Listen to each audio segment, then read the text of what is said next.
Muy buenas tardes a todos ustedes, bienvenidos al séptimo conversatorio sabatino de historia de la Academia de Historia del Valle del Cauca. Hoy sábado 30 de enero tenemos como expositor de los conversatorios sabatinos al académico Henry García Cerón, miembro de número de la Academia de Historia del Valle del Cauca.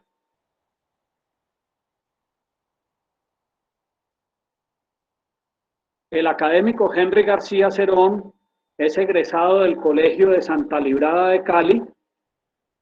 Él es economista de la Universidad Autónoma de Occidente y tiene un diplomado en historiografía de la Universidad del Valle en Cali. El académico Henry García Cerón fue uno de los colaboradores más activos en la formación y puesta en marcha del programa de semilleros de la historia, y ha tenido también una iniciativa de acercamiento con las ciudades del departamento en las cuales se encuentran centros de historia, ¿sí? Ya sea activos o en proceso de creación. El académico Henry García Cerón hoy nos va a hacer una exposición sobre la Guerra de los 1000 días. Entonces, sin más preámbulos, le doy la palabra al académico Henry García Cerón. Tienes la palabra, Henry. Adelante. Bueno, muchas gracias. De nuevo, buenas tardes a todos los compañeros de la academia y los invitados que nos han hecho el honor de acompañarnos. Vamos a hablar hoy sobre el tema de la Guerra de los 1000 días. Esta charla que he preparado, quiero que todos ustedes la tomen, no como una simple narración histórica, historiográfica de los acontecimientos que sucedieron en los años, en el final del siglo XIX y principios del siglo XX. He querido ir un poco más allá y ser trascendente con lo que significa en sí una guerra y lo que es específicamente una guerra civil. Yo quisiera que cuando terminemos hayamos hecho conciencia sobre lo que en realidad acarrea para un pueblo, para un país, para una nación, el estar inmerso en una guerra y especialmente en una guerra civil.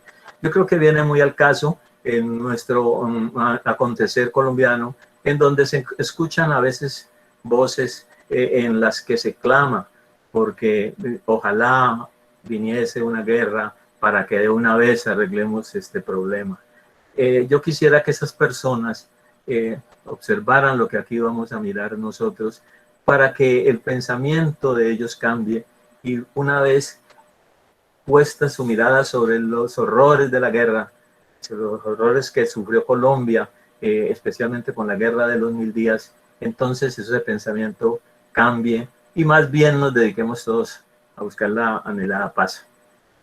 Muchas gracias a Mario por su ayuda, y entonces voy a irle pidiendo que por favor vamos avanzando en la presentación de las diapositivas. La siguiente, Mario, por favor.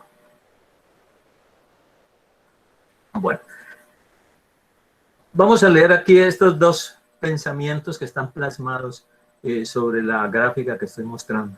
La primera es una frase de Georges Clemenceau, quien fuese primer ministro de Francia durante la Cuarta República y que llevó, es decir, que plasmó en este comentario algo que ha podido ser en cierta forma discutible. Pero esta es la frase. Él dice: la guerra es un asunto demasiado serio para dejarlo en manos de los militares. ¿Por qué dice eso Clemenceau?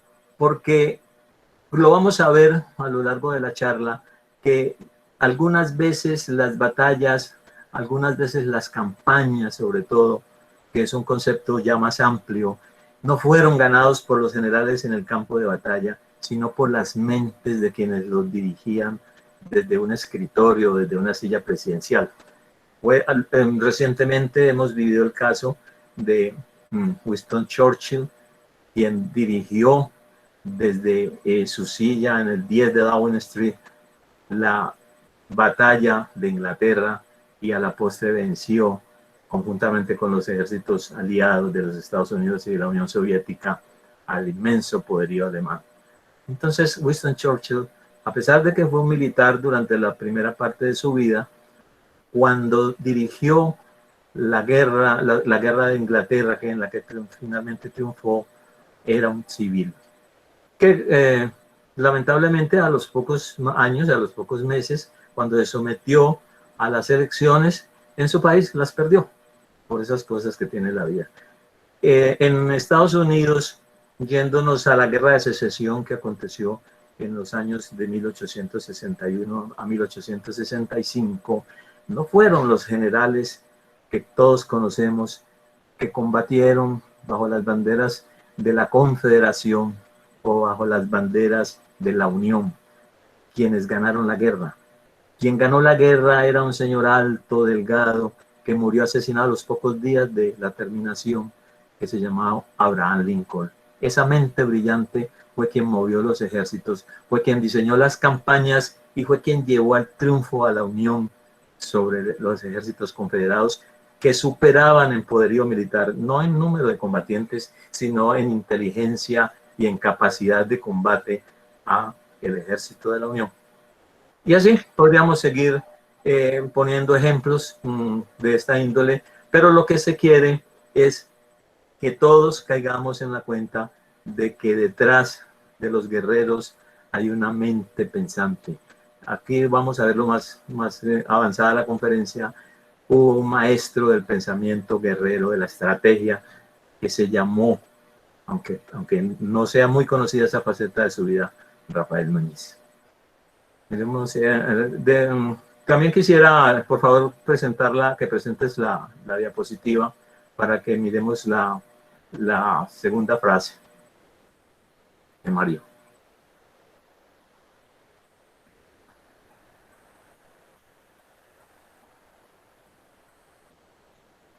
Bueno, parece que Mario no la tiene a mano. A ver, proyectémosla, por favor.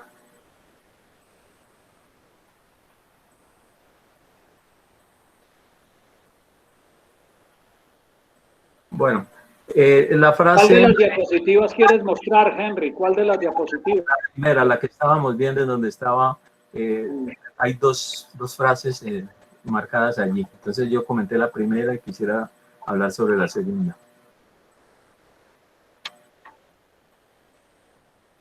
Esa. ¿Se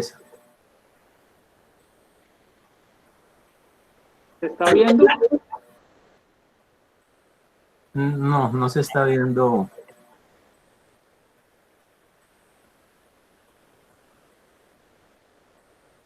Bueno, digamos que para resumir, es una frase de Antoine de Saint-Exupéry, que fue el autor del conocidísimo libro El Principito. En esta frase, él retrata los horrores de una guerra civil, lo que es una guerra civil. Él dice que una guerra civil no es una guerra, sino una enfermedad, en la que uno lucha contra sí mismo. Pónganle cuidado ustedes a la sapiencia de la frase, en la que uno lucha contra sí mismo. O sea que en últimas uno no sabe quién es el enemigo. La sentencia dice, la guerra civil no es una guerra, es una enfermedad. El enemigo es interior. Lucha uno casi que contra sí mismo. Antoine de Saint-Exupéry. Ahora sí podemos avanzar a la próxima diapositiva.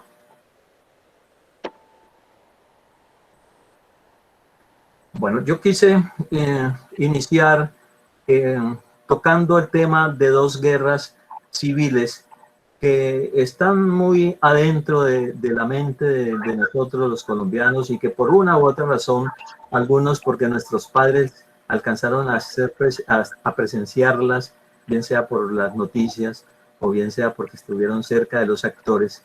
Y la primera, que es relativamente reciente, fue la Guerra Civil Española. He escogido esta página de una publicación de la época, de octubre de 1936, que fue cuando en el año de 1936, como ustedes saben, se inició la conflagración española, una guerra que trajo todo lo malo que puede tener una confrontación entre hermanos.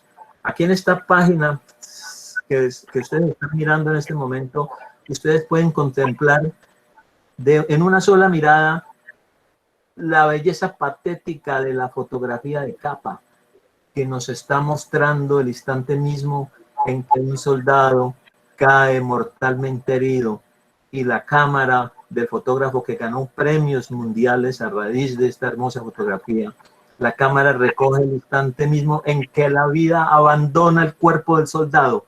Cuando el soldado está cayendo sobre la grama, ya no está vivo y está soltando su fusil y con un movimiento reflejo está estirando su mano izquierda para proteger la caída, pero ya él no pertenece al mundo de los vivos. Esta es una foto que yo sé que muchos de ustedes la conocen, pero tiene una belleza patética. Por eso ocupó los lugares de privilegio en las publicaciones como la que estoy mostrando. Pero no solo quiero hacer énfasis en la fotografía de capa, sino que si ustedes miran el resto de esta primera página del periódico sobre la Guerra Civil Española, hay otras noticias que nos muestran, que nos llevan a conocer la belleza trágica de la guerra. Y es, por ejemplo, la noticia en donde se muestra el asesinato de Federico García Lorca. Está a la mano derecha de la foto de capa y está reseñando la pérdida que para la humanidad fue el haber muerto Federico en los avatares de la guerra civil. Federico fue muerto en circunstancias que casi todos conocemos, pero que el trasfondo de ella fue el odio que yacía entre los que apresaron a Federico García Lorca, entre los que nos privaron de seguir escuchando al hombre que fue capaz de cantarnos con la belleza que solamente él era capaz. Verde que te quiero verde, verde viento que ama, el barco sobre la mar, el caballo en la montaña. Verde que te quiero verde bajo la luna gitana. Las cosas la están mirando y ella no puede mirarlas. Ya no escucharíamos más a García Lorca porque el odio de la guerra se lo había llevado. Más arriba ustedes pueden mirar otra parte donde se reseña la llegada de los brigadistas al conflicto español. ¿Quiénes eran los brigadistas? Los brigadistas eran unos combatientes que por simple amor a la libertad, como ellos lo decían, llegaron a reforzar el bando llamado el republicano y que pertenecía a la izquierda y que era el gobernante en los años del inicio de la Guerra Civil Española. Allí llegaron los soldados norteamericanos, los soldados ingleses, franceses y de varias nacionalidades que quisieron unirse para luchar en contra de la fracción que dirigía el general Francisco Franco y que a la postre fue la triunfadora. Pero como llegaron los brigadistas a reforzar las líneas de la izquierda, también llegaron los refuerzos y de qué manera a reforzar las líneas de la derecha. Fue notable el apoyo irrestricto que los alemanes en cabeza del Führer, Adolfo Hitler, brindaron al general Francisco Franco durante el desarrollo de la campaña, durante todo el desarrollo desde el inicio hasta el final, cuando las fuerzas del general Franco por fin pasaron la resistencia de Madrid y entraron en la capital española. A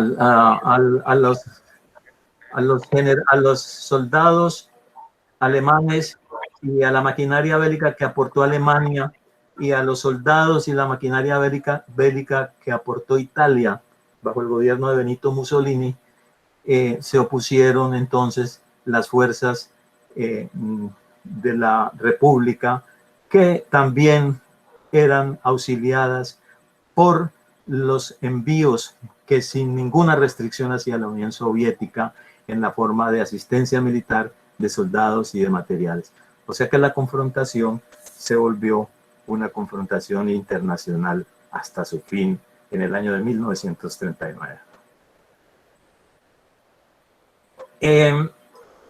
Vamos entonces a abandonar el escenario de la Guerra Civil Española y vamos a penetrar entonces en la Guerra de Secesión que ocurrió en los Estados Unidos, también una guerra entre hermanos.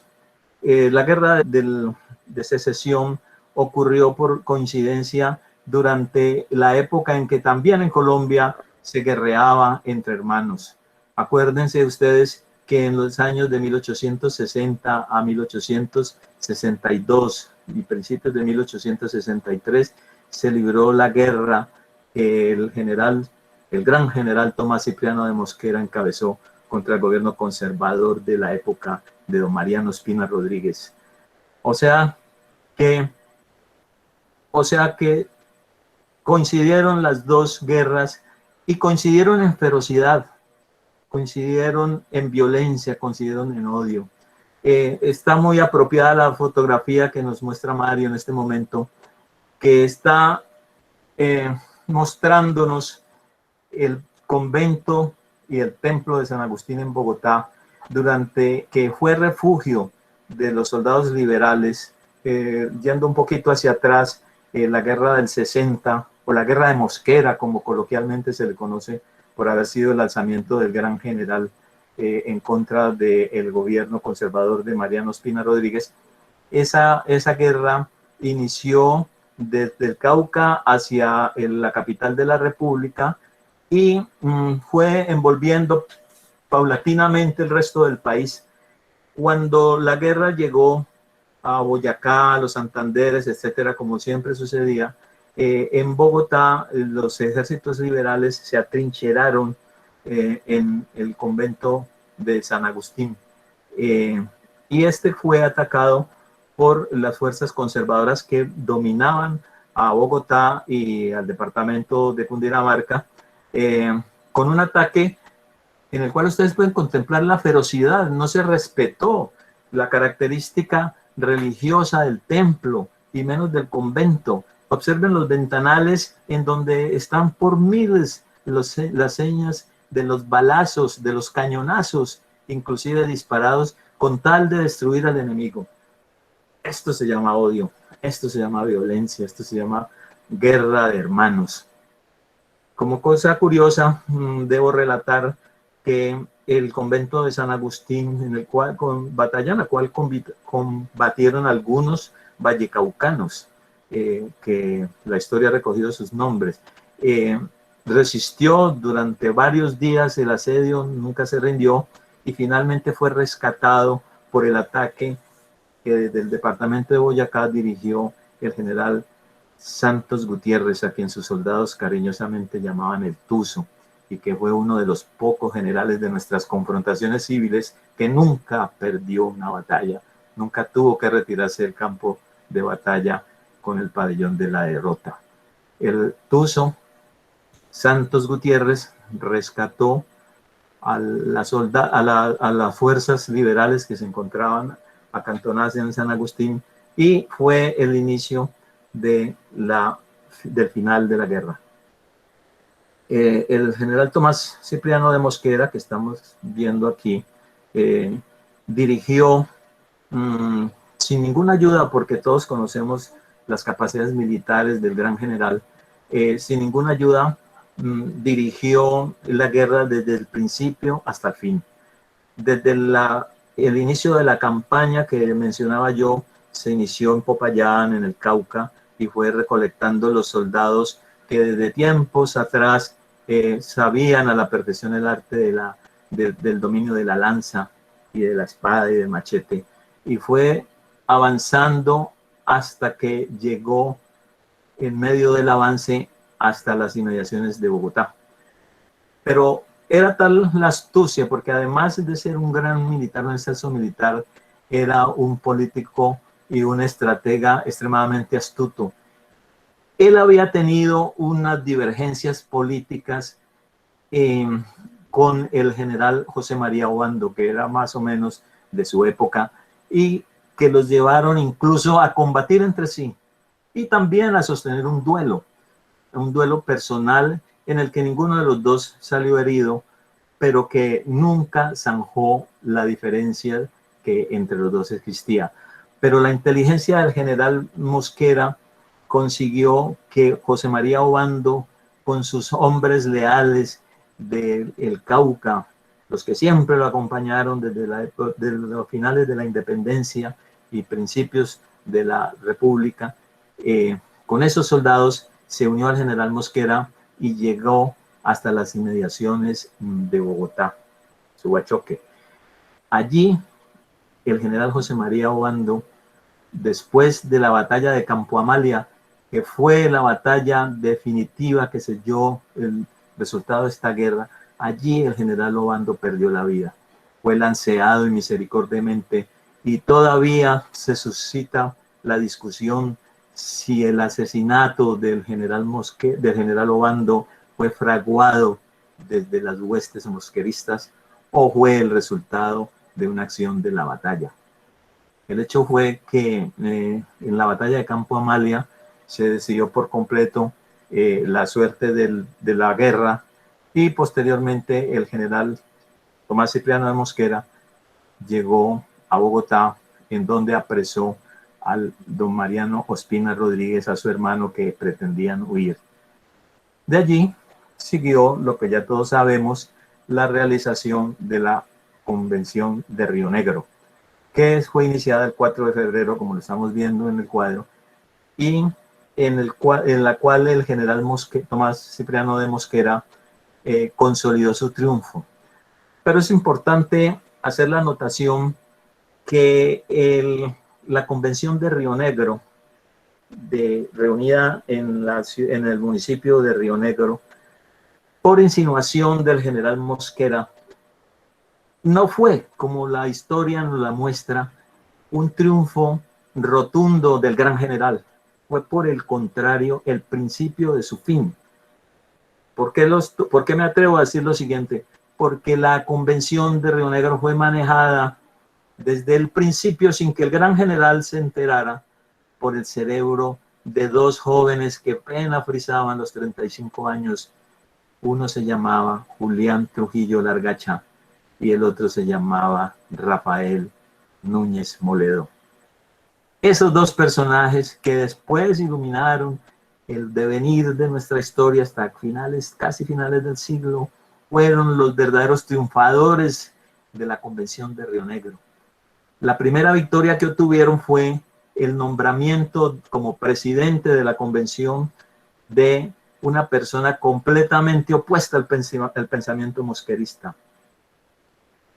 Y el general Mosquera contempló atónito cómo siendo él el triunfador de la revolución que acababa de pasar, no triunfó para obtener los votos necesarios de presidir su convención, como él la consideraba.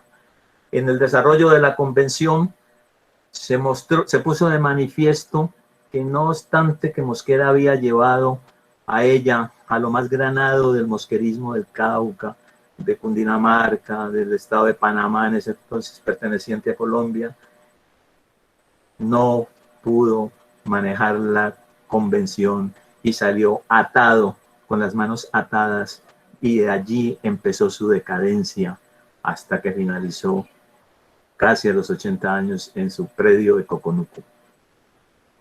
Podemos seguir, Mario. Bueno, podríamos hablar mucho más sobre el general Mosquera, pero ya el tiempo pues no nos permitiría que ampliáramos sobre ese gran colombiano. A mi modo de ver, uno de los tres grandes hombres que fulguraron en el siglo XIX en nuestro país, poniendo aparte al libertador Simón Bolívar, de cuya egregia personalidad ya se ha hablado lo suficiente. Yo colocaría al gran general Tomás Cipriano de Mosquera. Baste decir que ocupó por 4 oportunidades sucesivas, 4 oportunidades diferentes. En la última fue solamente nominado la presidencia de la República. Y que casi durante 50 años en Colombia se hizo lo que la espada del general Mosquera decidía. Él mismo se definía como: yo soy un general vencedor que sabe cómo hacerse obedecer. Incursionemos entonces ahora en la Guerra Civil de 1876 y 1877. Yo he querido en esta charla solamente tocar las guerras que a mi modo de ver, las guerras civiles que a mi modo de ver más han influido en la vida de nuestra nación, porque fueron en total 12 conflictos, de los cuales 9 merecerían ser citados, pero no permitiría el tiempo que nosotros tocáramos 9. Entonces tuvimos que hacer la selección de los más influyentes, no necesariamente de los que tuvieron un desenlace constitucional, porque algunos, como la guerra del 76, no lo tuvieron, como sí lo tuvo, como lo acabo de narrar, la guerra del 60 o la guerra de Mosquera, como la historia la ha conocido. La guerra del 76 fue también llamada la guerra de las escuelas, porque se originó en la lucha que se presentó entre la concepción, llamémoslo así, eclesiástica del Partido Conservador que quería permanecer con el predominio de la enseñanza a cargo de la Iglesia Católica, pero las guerras anteriores, especialmente la guerra del 60, la general Mosquera había impuesto la educación laica, y eso se convirtió en un foco de disturbio y hasta que finalmente los conservadores, acaudillados por ese egregio caucano que se llamó Sergio Arboleda, se lanzaron a la aventura de la guerra. Inicialmente se produjo una marcha del ejército conservador que inició desde la ciudad, desde el Cauca, desde los municipios caucanos, y fue subiendo atravesando la parte norte del departamento, pasó por Cali y se alcanzó a llegar hasta las inmediaciones de San Pedro, el municipio que queda entre Buga y Tuluá. Simultáneamente, un ejército conservador de invasión que venía desde el Tolima, unido al ejército de invasión también que venía de Antioquia, departamentos conservadores en ese entonces, sí, invadió por el norte del departamento del Valle y se enfrentaron en la batalla que definió la guerra del 76. Esa batalla la conoce la historiografía como la batalla de los Chancos. Aquí estamos mostrando la diapositiva en donde aparece la casona del Altozano, la hacienda que perteneció por muchos años a la familia Aguilera, de uno de cuyos miembros es un miembro connotadísimo de nuestra academia, el doctor Celso Aguilera Jaramillo. Esta casa, que muestra también, como ustedes lo pueden ver en la parte izquierda de la fotografía, los rezagos de la guerra, las balas de fusil todavía adosadas sobre las paredes. Aquí se libró una batalla feroz entre los soldados de Julián Trujillo, que comandó el ejército liberal, y los soldados de invasión que yo mencionaba, que vinieron desde Antioquia y desde el Tolima y fueron engrosados por los batallones de los municipios conservadores del norte del Valle, como Roldanillo, como el Hato de Lemos, que así se llamaba el municipio de La Unión, como Toro. Y se produjo la conflagración en la que quedaron enterrados a los pies de la casa que estamos mostrando más de 1000 cadáveres, más de 1000 cadáveres resultado de esa batalla, que fue la batalla que llevó a la presidencia posteriormente al general Julián Trujillo. Esta batalla, esta casa, fue el momento cenital del movimiento radical que gobernó a nuestro país hasta que llegó la regeneración en las manos de Rafael Núñez. Podemos seguir.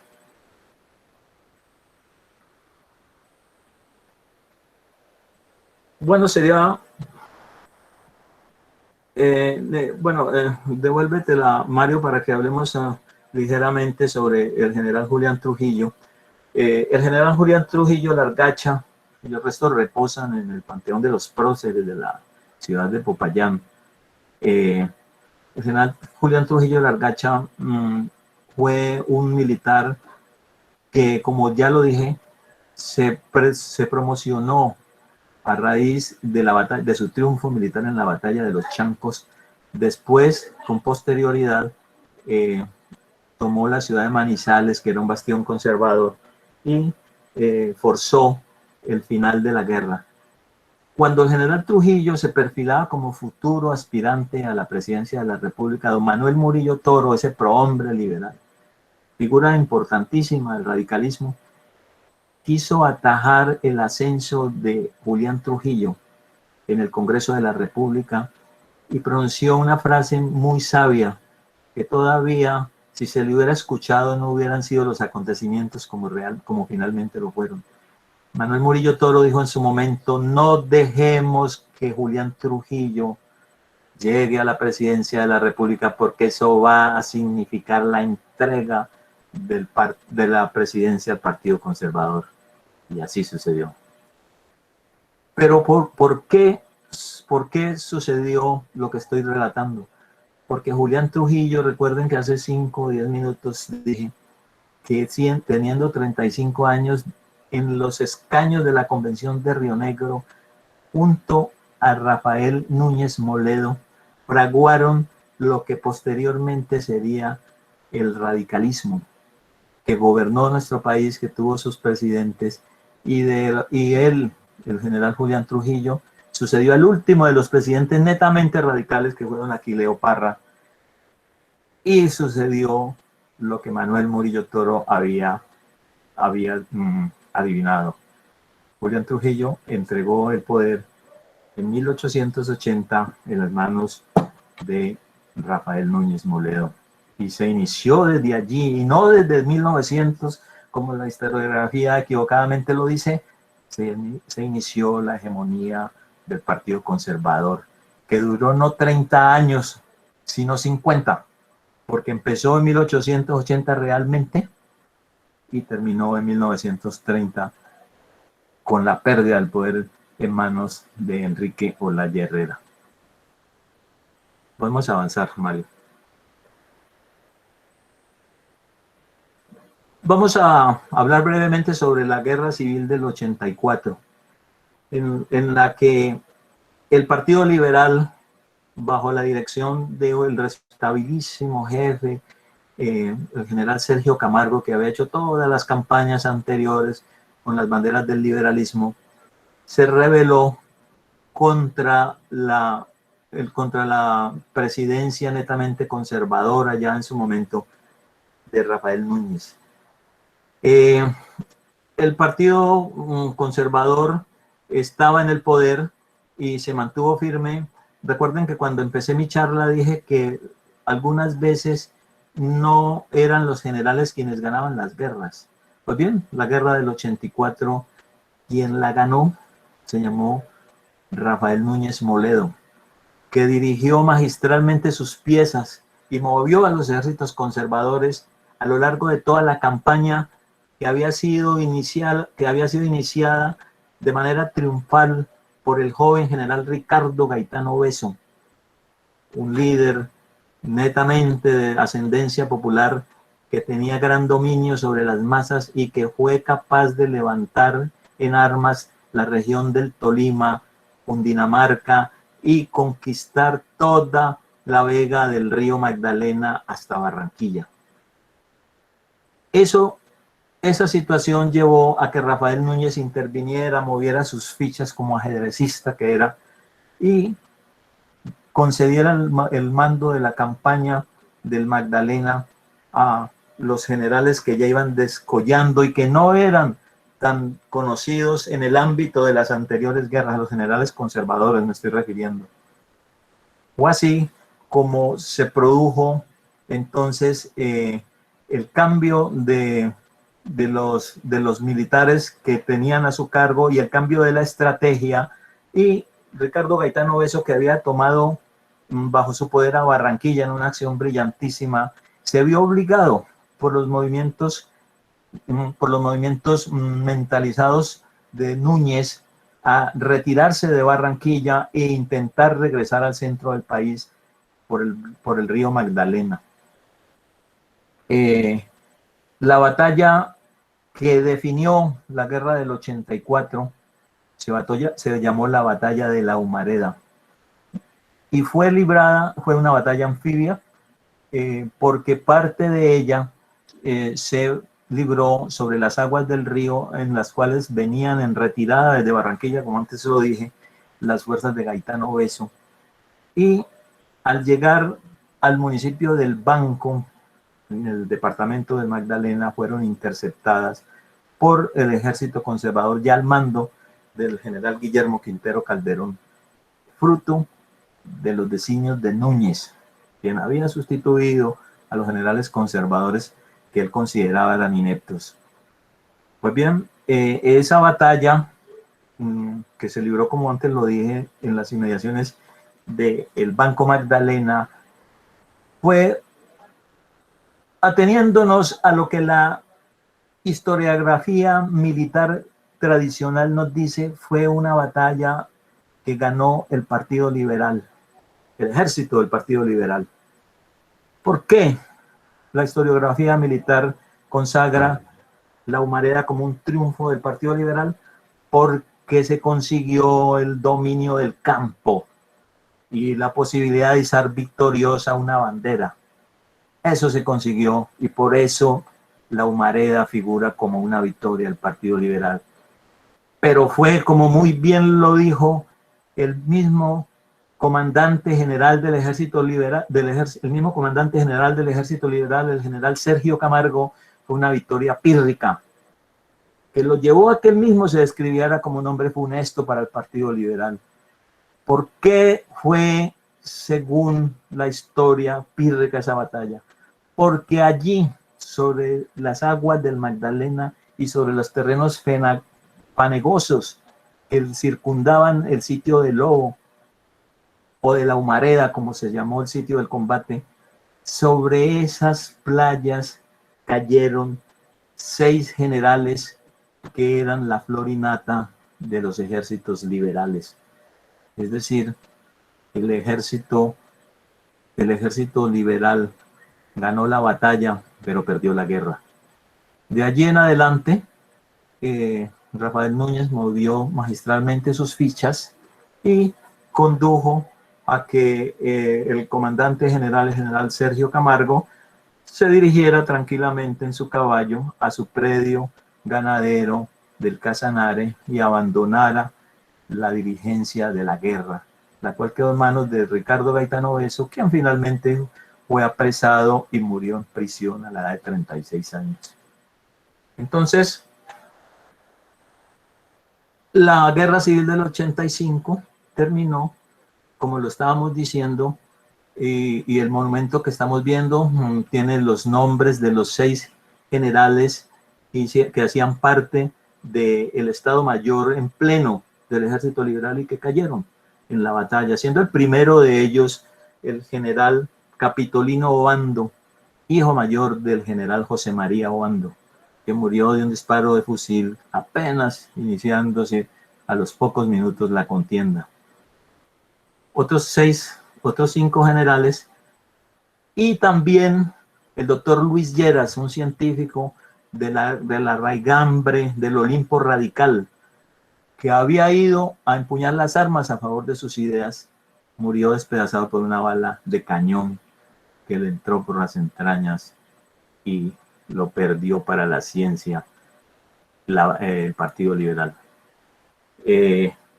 Podemos entonces ya avanzar y abandonar lo que fue la guerra en sí. Entonces, bueno, finalizaría yo de pronto en consideración al tiempo a hablar muy brevemente de quién fue el presidente Rafael Núñez. Fue un hombre que a mi modo de ver fue el hombre más grande del siglo. equiparable y superando en mi modesto concepto al gran general Tomás Cipriano Mosquera. ¿Por qué lo digo? Porque Rafael Núñez Moledo, además del gran estratega militar que acabo de escribir, fue un político en toda la línea, en toda la extensión de la palabra, capaz de maquinar una estrategia como la que llevó el poder a Julián Trujillo, que la relaté hace algunos minutos cuando hablábamos de la Convención de Río Negro.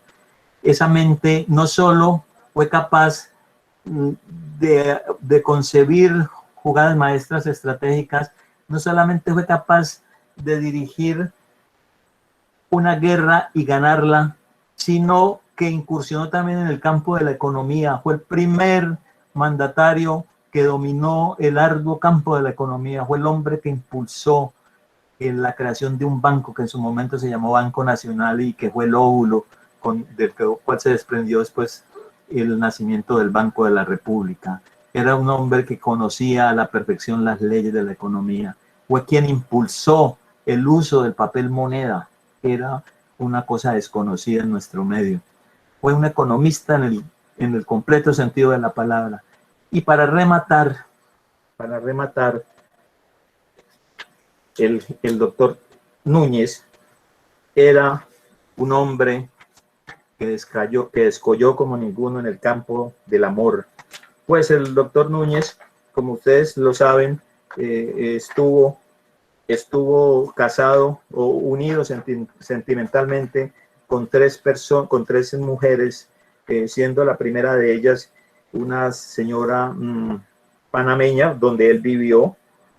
Posteriormente se unió a doña Gregoria de Haro, ¿cierto? Con quien convivió y vivió un romance, un romance que fue famosísimo en los círculos bogotanos. Y por último unió su vida a la señora Soledad Román, una dama de la sociedad cartagenera con quien vivió hasta el momento de su muerte y a quien dedicó su inspiración poética, que como les decía, fue una parte de su polifacética personalidad. Voy a leerles un pequeño verso que compuso Rafael Núñez en honor de doña Soledad. Dice así: dos seres de este modo confundidos no pueden separarse, no, jamás, porque son de un mismo acorde los sonidos y dos pupilas de la misma faz. Podemos pasar, Marín.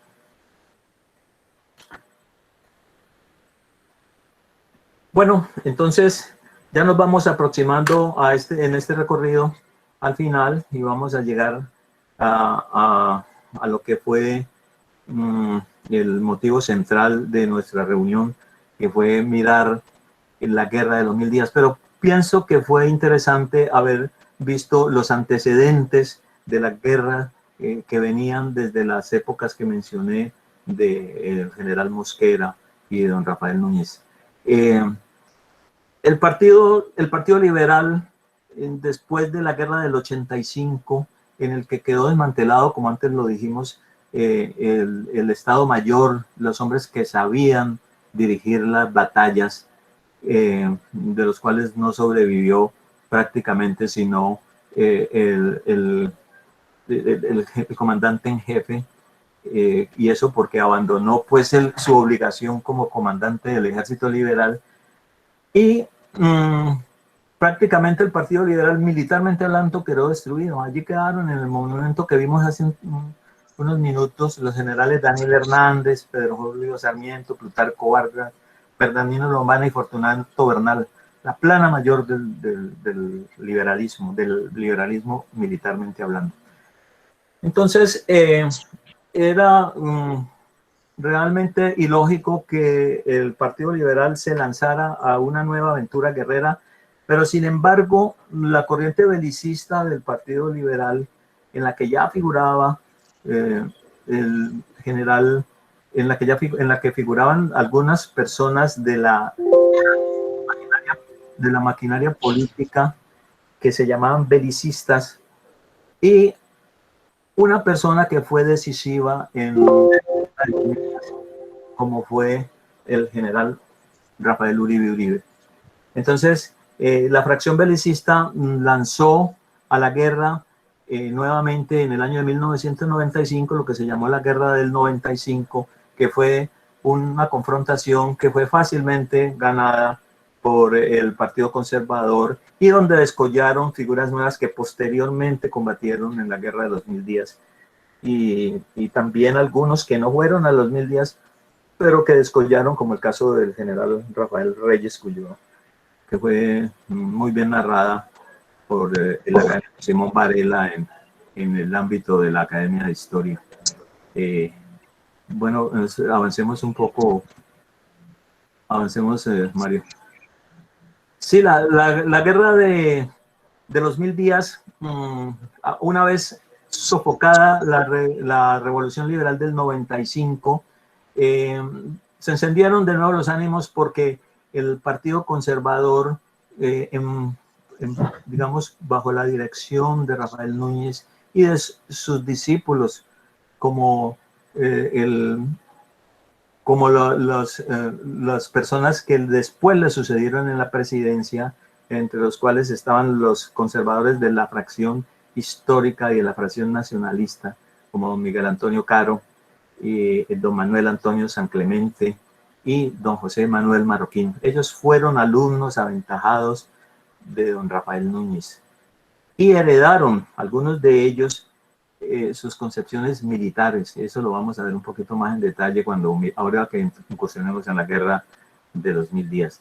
Pero el Partido Liberal estaba completamente sojuzgado, había sido vencido en el campo de batalla, como ya lo relatamos, y deseaba conseguir en el campo de batalla liberarse del sojuzgamiento que había sido sometido por la Regeneración, y concretamente por Núñez y por Caro.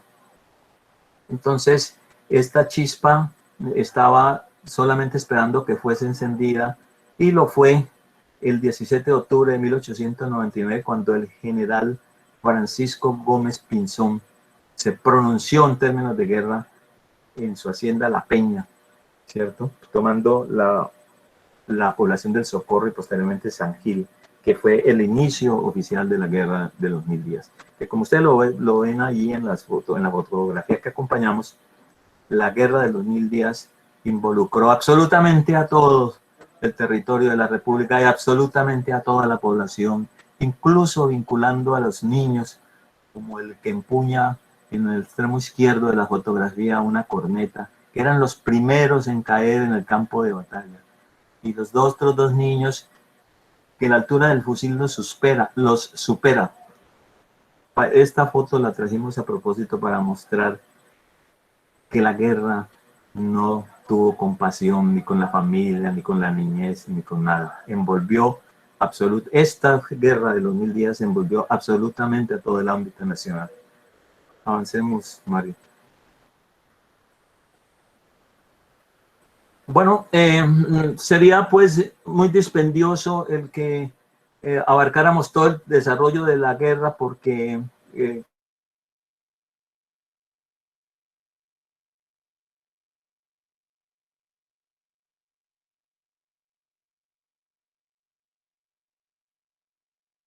análisis por parte de nosotros, pero vamos a centrarnos exclusivamente en los dos que fueron los que definieron la suerte de la guerra.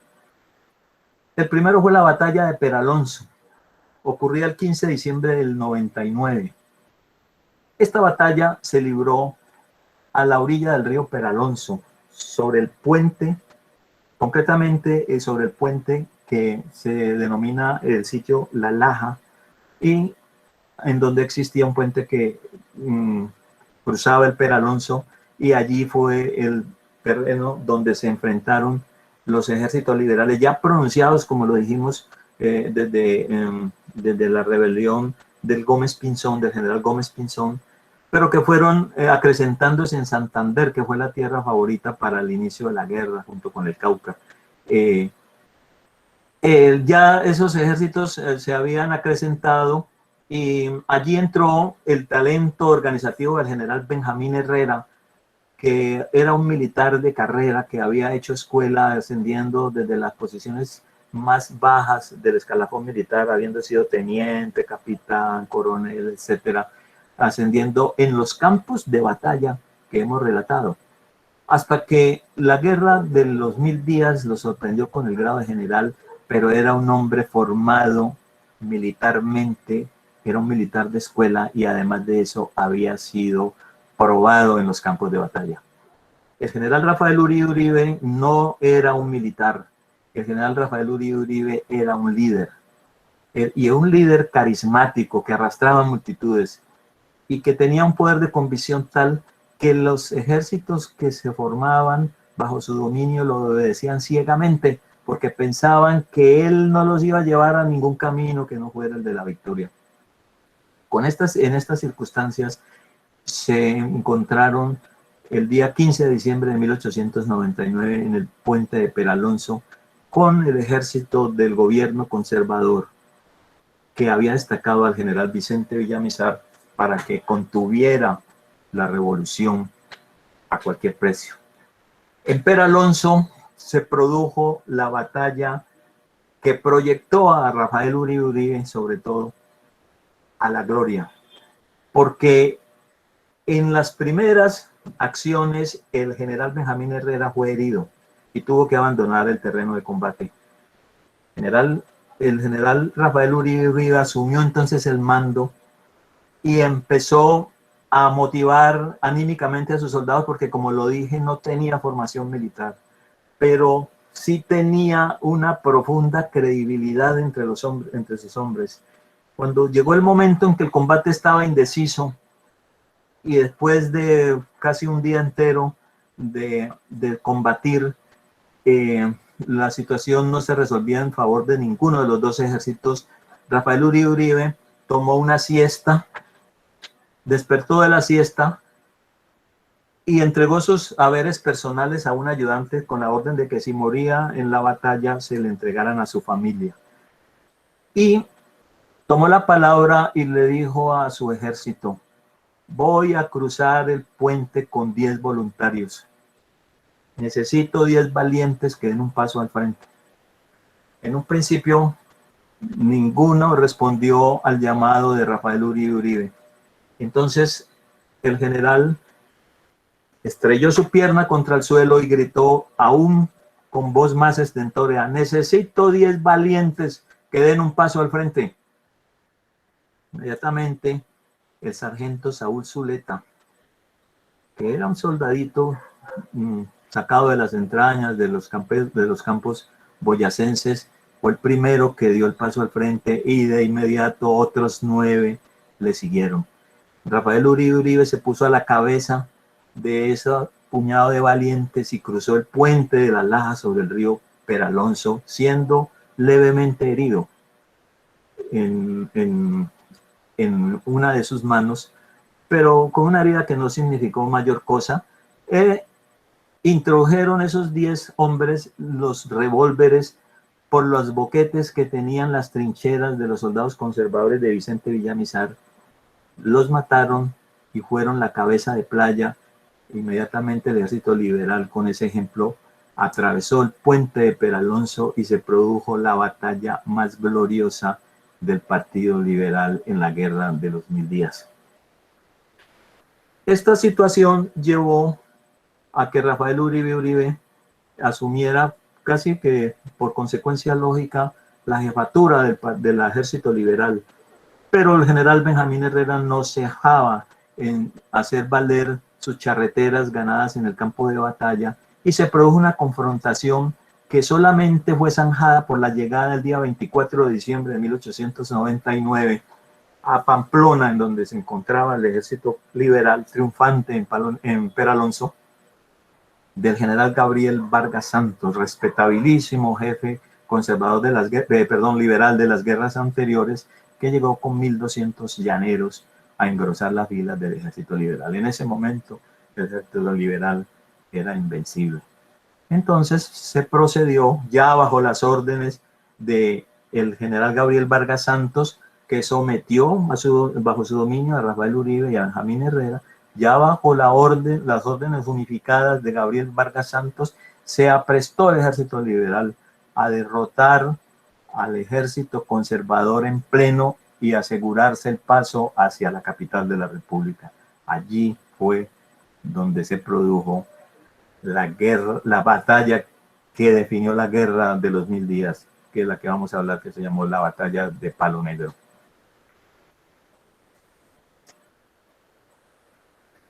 Bueno, ya estamos terminando. La batalla de Palo Negro fue el colofón de la guerra. Se inició, digámoslo así, porque tuvo una duración de 15 días, pero el primer disparo se escuchó el 11 de mayo de 1900, en el sitio en donde hoy se encuentra muy cercano el aeropuerto de Bucaramanga, que se llama Palo Negro, precisamente porque allí se significó en sus inmediaciones la batalla, en el municipio de Lebrija, del departamento de Santander. Concurrieron a la batalla magna el ejército en pleno del Partido Liberal, que, como ya lo dijimos, comandaba el anciano, general, digo anciano, pues en esos días, y contrastándolo con la juventud de Benjamín Herrera y de el general Rafael Uribe, el general Gabriel Vargas Santos, comandante supremo del ejército liberal. Y el ejército conservador había sufrido un cambio en su jefatura, porque nunca le perdonó don Manuel Antonio San Clemente al general Vicente Villamizar la pérdida de Pedro Alonso. Pedro Alonso fue una afrenta para el Partido Conservador. De inmediato fue destituido y asumió la jefatura en jefe del ejército conservador el general Próspero Pinzón, que lo vemos en la fotografía a la izquierda, un hombre de profundas convicciones religiosas, que antes de las batallas acostumbraba a rezar en su totalidad el rosario, encomendarse a la Virgen y combatir en nombre de la religión. El general Próspero Pinzón tenía bajo sus hombres un ejército que inicialmente era de 12.000 hombres y que enfrentó al ejército liberal, que llegó a alcanzar 8.000 hombres al inicio del combate, que, como se dijo, se inició el 11 de mayo, pero finalizó 14 días después. Sería de pronto prolijo entrar en las incidencias del combate, pero voy a mencionar solamente los hechos más relevantes. El ejército liberal venía engrandecido por su victoria de Pedro Alonso. Venía con el convencimiento de que era invencible. Y en las primeras de cambio, en los primeros 2 días del combate, se agotaron por completo las municiones en ambos bandos y se empezó a combatir como siempre se combatió a lo largo de nuestras guerras civiles, con las armas blancas, con la espada, con la bayoneta y con la lanza. El día 13 de mayo, a los 2 días de haberse iniciado la batalla, se produjo la hecatombe del ejército conservador.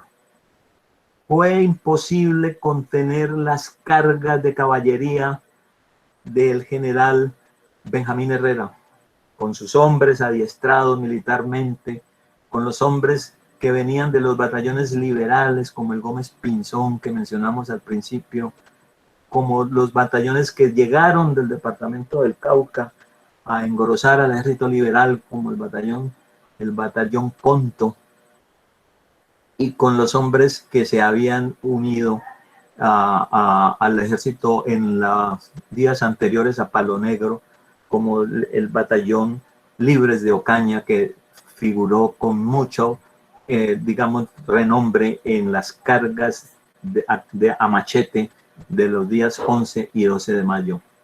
El día 13 de mayo, a las 5 de la tarde, el ejército conservador estaba completamente vencido.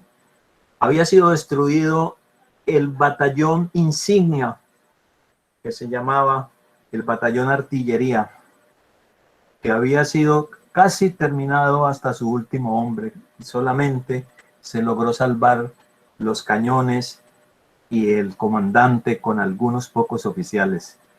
Al ver ese desastre, el general Próspero Pinzón, hombre, como ya lo dije, de profundas convicciones liberales, profundas convicciones religiosas, llegó hasta el sitio donde combatía a espada en mano el jefe del Estado Mayor del Ejército Conservador, un general desconocido hasta entonces, que se llamó Enrique Arboleda Cortés. Enrique Arboleda Cortés, ¿quién era? Enrique Arboleda Cortés tenía en sus venas la sangre de Julio Arboleda, el poeta soldado, quien era su padre y que lo había repudiado porque nació de las entrañas de una vendedora del mercado de Popayán que se llamaba Panchita Cortés. Enrique Arboleda tuvo que pasar sus días de infancia en esa bella e histórica villa de Caloto, en la hacienda de Japio, que todos conocemos y que todos veneramos como una reliquia de la historicidad. Allí vivió sus días de infancia, acudió a la escuela de Caloto, en las inmediaciones, y se enroló después en la vida militar, llegando a descollar porque, como ya lo dije, llevaba en sus venas la sangre del hombre que no tuvo inconveniente en enfrentarse a los que él pensaba que eran los instigadores de su posterior asesinato, y en el Congreso de la República les espetó erguido: y ya que matáis, matáis de balde, y ved, no me acechéis en los caminos con viles, con cobardes asesinos, que la bala que de frente me señala mata tan bien como cualquiera bala. Esa sangre circulaba por las venas de Enrique Arboleda Cortés, jefe del Estado Mayor del Ejército Conservador, el día 13 de mayo de 1899, completamente derrotado, vencido por las cargas a machete de los generales Uribe y Benjamín Herrera. El general Próspero Pinzón llegó en su caballo, se arrodilló, rezó algunas oraciones y llamó a Enrique Arboleda Cortés aparte y le dijo estas palabras: venga, Enrique, estamos completamente derrotados. Camine, ayúdeme a redactar los términos de una rendición honorífica. Vamos a redactar una capitulación. Y la respuesta del héroe ignoto de Palo Negro, como la historia lo siguió llamando en adelante, fue: no, general. Mientras mi mano pueda sostener la espada, el ejército de la legitimidad no se va a rendir. No vamos a capitular porque Dios está con nosotros.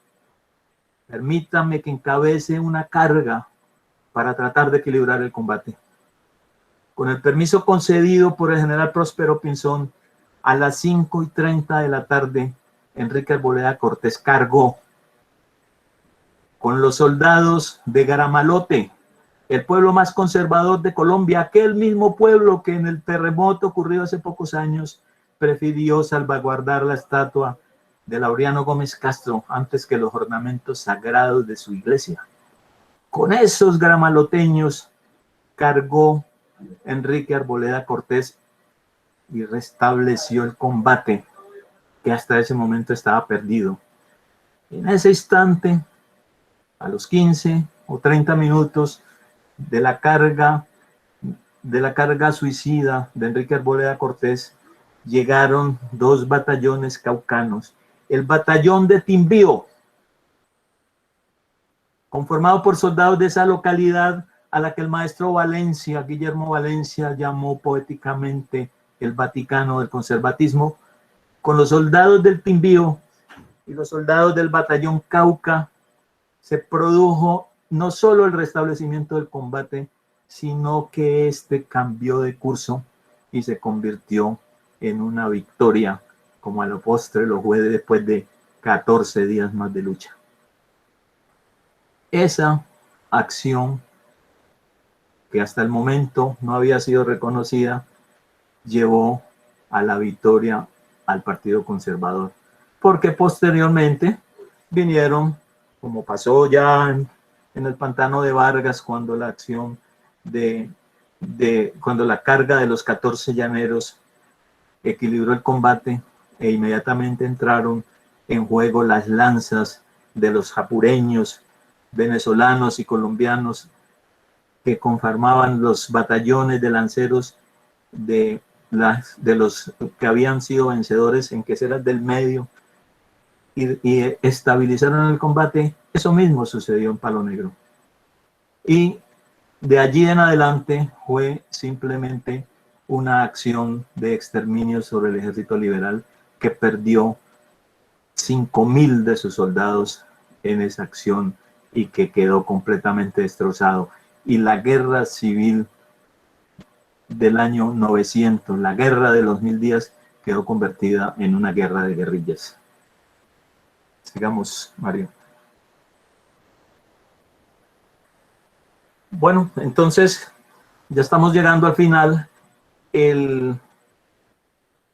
La guerra, a pesar de que la batalla de Palo Negro finalizó en el año de 1900, el 26 de mayo de 1900, se prolongó hasta el año de 1902, pero con las características que anoté de que era ya una guerra de guerrilla en la que los generales liberales, llamados así pues por sí mismos, porque ya no había una organización de verdadero ejército, prosiguieron la lucha, especialmente en el Tolima y en el Cauca, ¿no? Se destacaron en esa época el general Tulio Barón, se destacó el general Avelino Rosas, que había sido combatiente de la guerra de independencia de Cuba, y al que Maceo llamó el León del Cauca, y en cuyo honor el municipio de Rosas lleva su nombre. Y hay que mencionar pues que los episodios a que aludimos al principio de la charla, de ferocidad y de violencia, siguieron teniendo presencia durante esta fase final de la guerra, y voy a mencionar muy rápidamente uno que por sus características sangrientas la historia ha recogido y nos invita a no olvidarlo jamás. Se trata de la acción llamada de la Rusia, que se escenificó en la hacienda La Rusia, ubicada en el municipio de Piedras del departamento del Tolima. Allí, ya transcurrido Palo Negro y en el marco de la guerra de guerrillas, el general Tulio Barón, un dirigente liberal guerrillero de la época, atacó a un campamento conservador conformado por 2.000 soldados que estaban descansando de una marcha que los había dejado completamente exhaustos, y actuó el general Barón con sus soldados sin camisa, y en la noche, cuando estaba dormido, los 2.000 soldados los acuchilló y fueron degollados en su totalidad los 2.000 efectivos. Esa ha sido de pronto la acción más sangrienta que haya ocurrido en el territorio de Colombia en lo largo de toda la historia. El ejército conservador obviamente nunca olvidó la afrenta, y por orden de la presidencia dedicó un batallón entero, hasta que finalmente le dio casa al general Tulio Barón en su casa de habitación en Ibagué, donde fue sacado, donde fue ultimado, sacado, empalado como si fuese una lechona por las calles de Ibagué, y finalmente sus partes pudendas fueron arrojadas a la puerta de la casa en que residía con su esposa y sus hijos.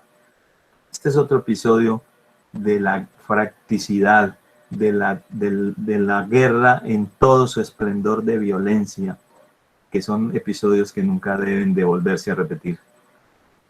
Finalmente toquemos entonces que entre los días, en el año ya de 1902, se firmaron los tratados que pusieron final a la guerra, siendo el primero de ellos el Tratado de Neerlandia, que se firmó que así se llamó por haberse firmado en la hacienda Neerlandia, Sí, entre los generales Florentino Manjarrés de parte del gobierno y Rafael Uribe por el Ejército Revolucionario del Norte. Hay que anotar que la batalla de Palo Negro produjo que el general Rafael Uribe se desplazara, ¿no?, en calidad de huida, pues, por el norte del país, y allá se estacionó, mientras el general Benjamín Herrera marchó a Panamá y conformó un frente que hasta el año de 1902 fue muy activo.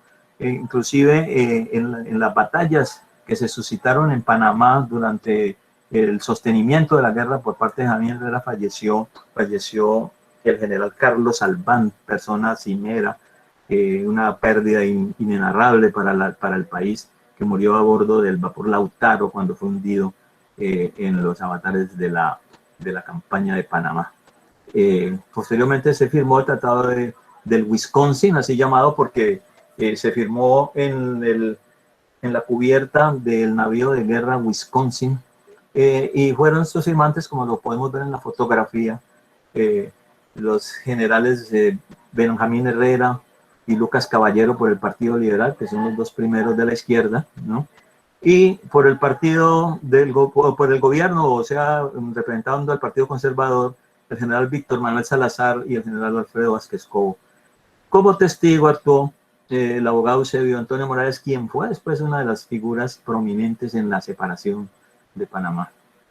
Finalmente se firmó el Tratado de Chinácuta entre los compromisarios Ricardo Jaramillo y Ricardo Tirado Mejía y el general Ramón González Valencia, que tuvo actuación destacadísima en Palo Negro y que posteriormente fue presidente de la República.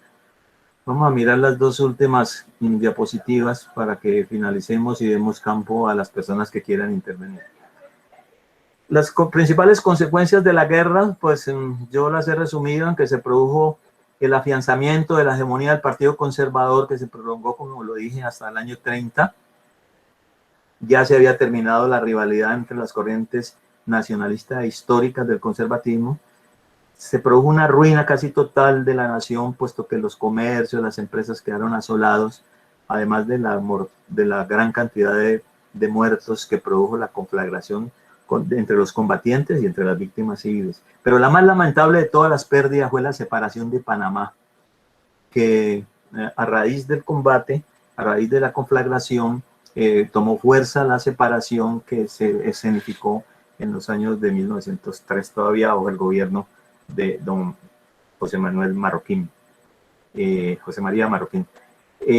Además de eso, la reparación económica que se recibió por parte del Tesoro de los Estados Unidos incrementó aún más la tremenda inflación que se presentó por las causas anotadas, y por eso los primeros años del siglo XX fueron tan difíciles, hasta que finalmente Ramón González, Rafael Reyes sobre todo en un principio, Ramón González Valencia y los presidentes subsiguientes fueron encauzando la economía de nuevo hacia sus cauces normales.